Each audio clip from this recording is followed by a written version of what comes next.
Halo, selamat pagi dan salam sejahtera untuk kita semua.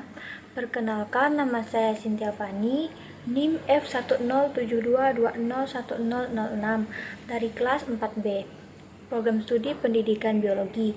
Di sini saya akan menjelaskan materi tentang sistem pencernaan.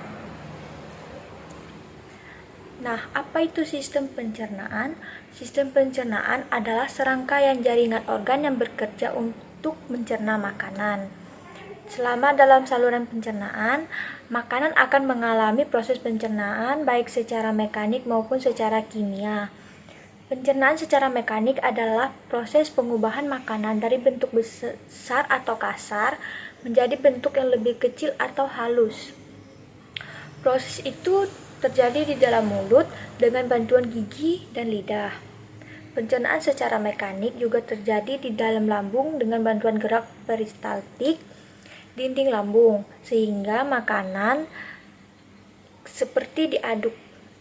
Sedangkan pencernaan secara kimia adalah proses pengubahan zat makanan dari bentuk yang kompleks menjadi bentuk yang lebih sederhana dengan bantuan enzim pencernaan. Misalnya pengubahan protein menjadi asam amino yang dilakukan oleh tripsin.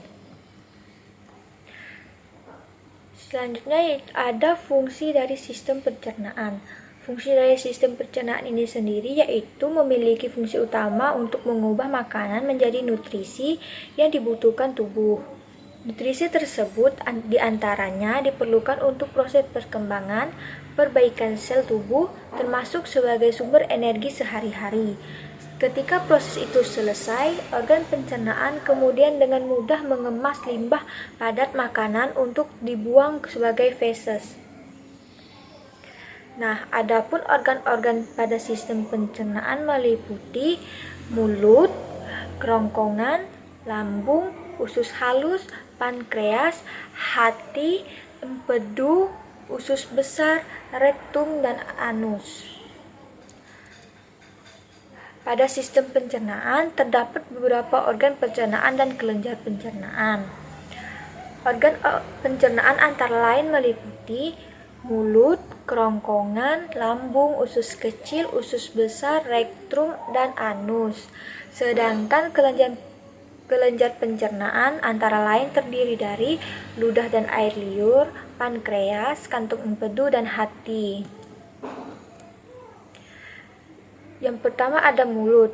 Mulut adalah awal dari saluran pencernaan. Faktanya, proses pencernaan manusia dimulai bahkan sebelum proses menggigit. Kelenjar ludah menjadi aktif saat seseorang melihat dan mencium hidangan makanan. Setelah mulai makan, mulut akan mengunyah makanan menjadi potongan-potongan yang lebih kecil agar mudah untuk dicerna.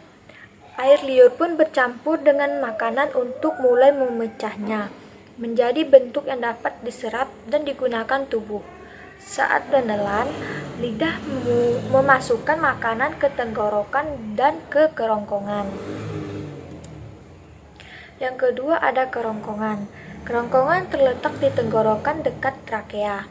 Kerongkongan akan menerima makanan dari mulut saat proses menelan. Epiglotis adalah lipatan kecil yang terdapat di tenggorokan saat seseorang menelan untuk mencegah kejadian tersedak ketika makanan masuk ke tenggorokan. Serangkaian kontraksi otot di dalam kerongkongan yang disebut peristaltik mengantarkan makanan untuk menuju ke perut. Tetapi pertama-tama otot mirip cincin di bagian bawah kerongkongan yang disebut sphincter esofagus di bagian bawah harus rileks terlebih dahulu untuk membiarkan makanan masuk.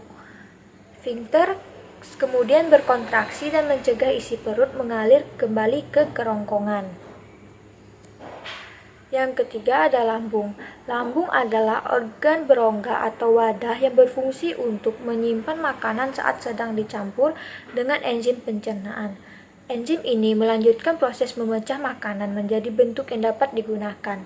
Sel-sel di dalam lapisan lambung akan mengeluarkan asam kuat dan enzim kuat yang bertanggung jawab untuk proses pemecahan makanan. Ketika makanan sudah diproses, sisanya kemudian dilepaskan ke usus kecil. Yang keempat ada usus halus. Usus halus adalah tabung berotot sepanjang 22 kaki atau sekitar 8,25 meter yang berfungsi memecah makanan menggunakan enzim yang dilepaskan oleh pankreas dan empedu dari hati. Pada usus halus terdiri atas dua usus 12 jari, usus kosong dan usus penyerapan. Ketiga bagian usus tersebut akan bekerja sama untuk menyelesaikan pencernaan makanan agar menjadi bagian-bagian kecil yang diserap ke dalam pembuluh darah usus. Yang kelima ada pankreas. Pankreas dapat menghasilkan enzim pencernaan ke dalam usus 12 jari yang memecah protein, lemak, dan karbohidrat. Pankreas juga memproduksi insulin dan meneruskannya langsung ke aliran darah. Insulin adalah hormon utama dalam tubuh untuk metabolisme gula. Yang keenam ada hati. Hati memiliki banyak fungsi, tetapi tugas utamanya dalam sistem pencernaan adalah memproses nutrisi yang diserap dari usus kecil. Empedu dari hati yang dikeluarkan ke usus halus juga memainkan peran penting dalam mencerna lemak dan beberapa vitamin. Hati juga berfungsi mendetoksifikasi bahan kimia berbahaya atau beracun. Yang ketujuh ada kantong empedu. Kantong empedu berfungsi menyimpan dan memekatkan empedu dari hati dan kemudian melepaskannya ke dalam usus 12 jari di usus kecil untuk membantu menyerap dan mencerna lemak. Yang kedelapan ada usus besar. Usus besar adalah tabung berotot sepanjang kurang lebih 1,82 meter yang menghubungkan usus kecil ke rektum. Usus besar antara lain terdiri dari cecum, kolon ascendens atau kanan, kolon transversum atau melintasi, kolon descendens kiri, dan kolon sigmoid yang terhubung ke rektum. Usus ini bertanggung jawab untuk memproses limbah yang tersisa dari proses pencernaan. Limbah atau kotoran dilewatkan melalui usus besar dan dengan cara peristaltik. Pertama, dalam keadaan cair dan akhirnya dalam bentuk padat. Kotoran kemudian disimpan dalam usus sigmoid berbentuk S sampai ada dorongan untuk mengosongkannya.